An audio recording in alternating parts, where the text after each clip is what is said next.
끝이 발해한 기세 저의 발에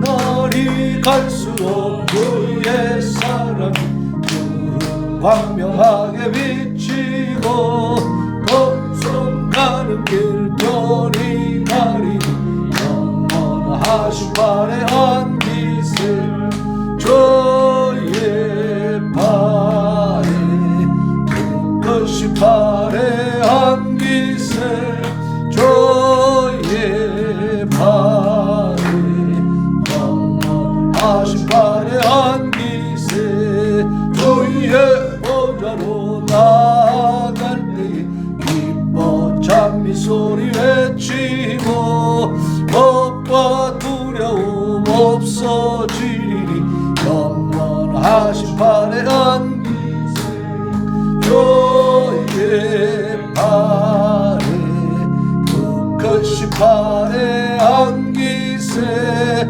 저의 발에 영원하신 발해한 기세. 아멘. 아멘. 국가 기도 제목 보십시다. 아까 우리 이만호 목사님 설교 말씀할 때도 나왔지만 저도 참 통탄하고 정말 궁금하고 답답한 게 뭐냐면 이 6.25 때 북한에 포로가 된 우리 국군들을 왜 돌아오게 하지 않고 그것을 힘쓰지 않았는가 너무 궁금하고 답답해요. 네. 어쨌든 지금 북한의 저 강력한 핵 위협은 우리 남한 정부가 다 만들어준 겁니다, 사실은. 그래서 이런 부분에 대해서도 우리가 이제 정말 정치도 믿지 못하고 누구도 기댈 수 없다. 이제는 하나님 앞에 기도하는 것밖에 없구나. 그것이 저의 결론입니다.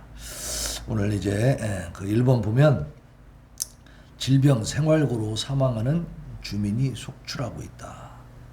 돈주들도 전량세대로 전락해. 옛날엔 돈주들, 돈 좀 있는 사람들은 그런 대로 살았는데 지금은 그 사람들도 전량세대, 양식이 끊어져 버린 그런 상황으로 지금 내몰리고 있는 것입니다. 거기 평안북도 태천군에서 있었던 일인데 50대 부부가 극단적 선택으로 생을 마감했다는 거예요. 그 내용, 그 사연을 보면요. 20대 딸하고 살았는데 딸이 코로나 유사 증상을 보여서 병원을 갔어요. 근데 처방이나 치료도 받지 못했어. 가족은 물론이고 약은 물론이고 식사도 제대로 챙길 수 없는 형편이었다가 결국은 딸이 죽습니다. 그러고 보니까 이 부부가 얼마나 기가 막히겠어요. 그러니까 그냥 스스로 목숨을 끊었다는 거예요. 또 평안북도 피현군에서는 그 북한의 그 다세대 주택을 하모니카 주택이라고 한답니다. 하모니카 주택. 가만히 생각해보면 그 비슷하죠. 근데 6세대의 구성원들, 6세대가 그 하모니카 주택에 살고 있었는데 그 베어링 공장에 소속된 노동자 가정들이에요. 일을 하는 사람들이에요. 그 돈을 벌고 먹고 살 수 있는 거 아니겠습니까? 그런데 급여가 너무 적으니까 결국 자녀들이 열병에 걸려가지고 사망한 가정이 2세대가 있고 또 아내가 질병으로 사망한 세대도 있고 나머지 3세대 중에 2세대는 일가족이 식량 부족을 견디지 못해서 다 죽었다는 거예요. 또 다른 한 세대는 남편이 신변비관으로 스스로 생을 마감했다는 거예요. 이런 슬픈 일들이 지금 북한에서 일어나고 있습니다. 그 밑에 보면 이제 돈이 있었던 사람들도 지금 다 이렇게 전량세대가 돼서 죽어가고 있다. 그런 얘기입니다. 굶어 죽어가고 있어요. 근데 엊그제 또 북한은 또 탄도미사일 쐈죠. 오직 그것만 가지고 지금 혈안이 돼 있는 그 상황입니다. 자, 2번 보겠습니다. 국정원 해킹 지금 북한의 해킹을 얘기하는 거예요. 민주주의를 위협하는 수준에 왔다. 안보 전략이 필요하다라는 겁니다. 한국 기업만을 겨냥해서 자금 탈출하는 귀신 해킹이라는 것도 있다는 거예요. 그래서 우리가 이 해킹에 대해서 이제는 정말 철저하게 대비를 해야 된다라는 것을 국정원 차장이 나와서 이제 학술대회를 하면서 주장을 했습니다. 그래서 국제사회에 외치고 동의를 구한 거죠. 그래서 그 협력을 구하고 국제적인 그런 대비를 해야 될 줄로 믿습니다. 자, 3번 보겠습니다. 북한이 올해 미사일 33발을 발사했다는 거예요. 여기서 너무 기가 막힌 상황이 보이는데요. 최대 8천억 원이 넘는 돈을 쏟아 부었습니다. 그런데 지금 북한이 부족한 식량분이 86만 톤이에요. 그러니까 이 미사일 쏴대고 핵 개발하고 했던 이 비용을 가지고 쌀을 샀더라면 북한이 굶어 죽지 않는다는 겁니다. 에? 충분히 먹고 살 수 있는 그런 돈을 전부 다 날려버린 거죠, 하늘로. 그래서 백성들은 2,600만 명 가운데 1,780여만 명이 식량 부족을 겪는다라는, 더군다나 이제 겨울이 오지 않습니까? 너무 지금 비참한 시간이 오고 있습니다, 북한은. 자, 4번 보겠습니다. 미 캘리포니아 낙태 홍보를 위해서 성경 구절까지 인용하고 있다라는 거예요. 이 사람 이름을 제가 빨간색으로 해놨는데요. 뉴 캘리포니아의 미국 캘리포니아 케빈 뉴섬 주지사 이름입니다. 케빈 뉴섬. 자, 이 사람이 무슨 짓을 하고 있느냐? 이제 이 캘리포니아 말고 다른 주들, 뭐 텍사스, 사우스다코타, 또 인디애나, 미시시피, 오하이오, 뭐 사우스캐롤라이나, 오클라호마주 이런 데는요 낙태를 제한을 하거나 금지하고 있습니다. 거기에다가 광고판을 설치하는 거예요. 이 캘리포니아의 주지사인 케빈 뉴섬 이 사람이 그 낙태를 제한하거나 금지하는 주에다가 어떠한 광고판을 내놨냐면 낙태의 자유가 없는 주에 거주하는 모든 여성에게 이렇게 놓고 캘리포니아는 당신의 건강에 대한 결정을 내릴 권리를 보호할 것이다. 낙태를 원하십니까? 캘리포니아는 당신을 도울 준비가 되어 있습니다. 이러면서요 성경 구절을 거기다 집어넣었어. 내 이웃을 내 몸과 같이 사랑하라. 이보다 더 큰 계명이 없느니라 하고 이 성경 구절을 집어넣어가지고, 그러니까 이 사람이 말하는 이웃사랑은 뭡니까? 낙태하고자 하는 여성을 도와주는 게 사랑인 거예요. 성경을 이렇게 함부로 갖다 적용을 시키고 변질시킨 거죠. 이것이 바로 하나님을 망령되게 일컫는 것 아니겠습니까? 이런 짓을 그냥 버젓하게 하는 겁니다. 이게 지금 미국 사회예요. 무섭지 않습니까? 미국이 정신 차리지 않으면 큰일 납니다, 진짜. 그래서 우리는 이런 걸 보면서 타산지석이죠. 우리 대한민국은 결코 이런 것들이 판치지 못하도록 막아내야 될 줄로 믿습니다. 자, 5번 보겠습니다. 인천에서 3년 만에 오프라인 퀴어 축제를 지금 준비하고 있어요. 10월 15일 날 개최한다는 거예요. 우리가 서울에서 하는 퀴어 축제에만 관심을 가졌잖아요. 그런데 2000년도에 서울에서 처음 이 퀴어 축제가 개최된 이후에요. 전국 각 지역에서 해왔더라고요. 서울만 한 게 아니고. 근데 코로나로 인해서 한동안 못 하다가 이제 코로나가 좀 풀리니까 지금 새로 또 하겠다고 인천에서 이 퀴어 축제를 준비하고 있다는 것입니다. 그러면서 무엇을 지금 주장하고 있느냐? 포괄적 차별금지법이 처음 발의된 후에 15년 동안 제정되지 않고 있다. 정치권은 차별금지법 제정에 즉각 응답해서 성소수자가 차별받지 않는 평등도시를 만들어야 된다. 해가지고 이 사람들이 이런 이제 퀴어 축제를 하면서요, 이 차별금지법 제정을 자꾸만 압박하고 촉구하게 되는 것입니다.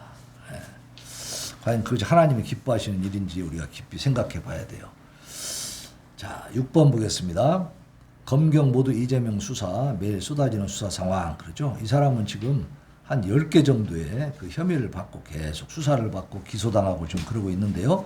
거기 이제 뭐 이렇게 불러서 조사하거나 뭐 구속된 사람도 있고요.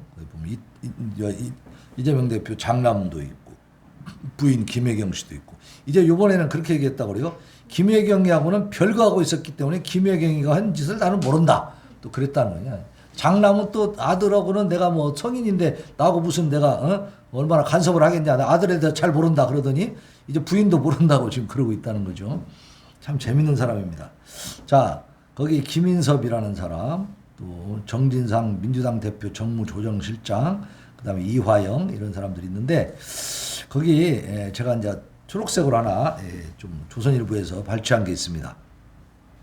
쌍방울 그룹의 뇌물 의혹을 받고 있는 이화영 킨텍스 사장이 구속이 됐습니다. 이 사람은. 예. 그리고 지금 정진상 민주당 대표 이재명 대표의 정무조정실장을 맡고 있는 이 사람은 이제 압수수색 당하고 좀 계속 지금 수사를 받고 있죠. 그러니까 이화영이라는 사람도 지금 이재명이 아주 측근이고 또 정진상도 마찬가지입니다. 이게 가까운 사람들 또 아들 부인 뭐 다 어때요?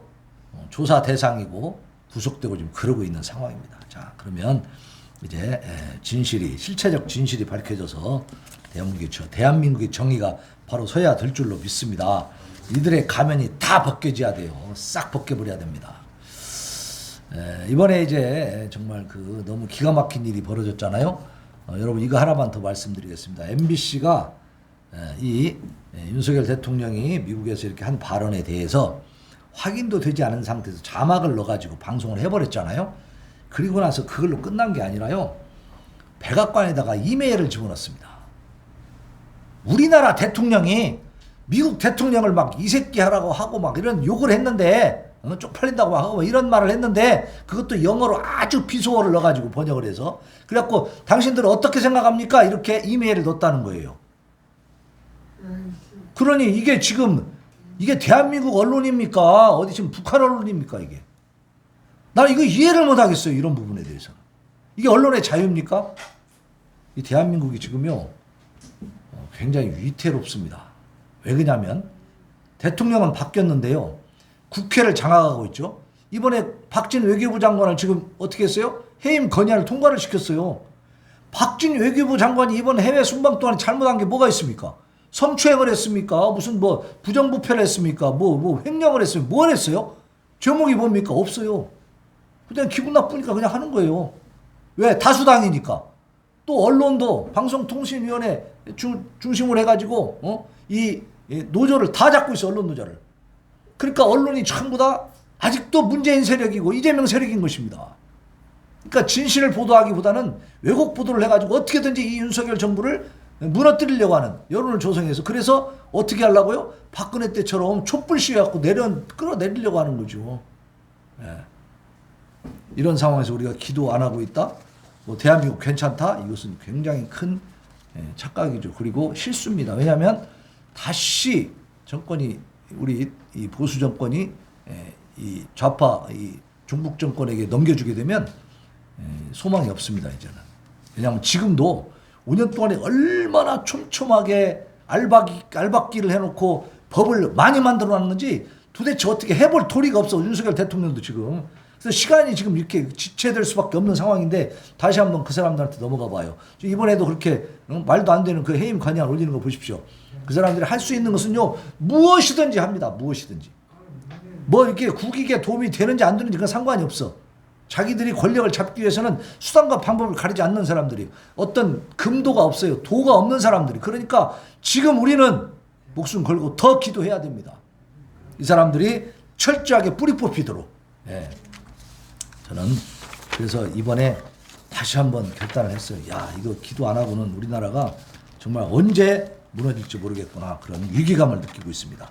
우리 다 같이 그런 위기감으로 찬양하면서 하나님 앞에 기도합시다. 예, 허락하신 새 땅에 우리 찬양합니다. 347장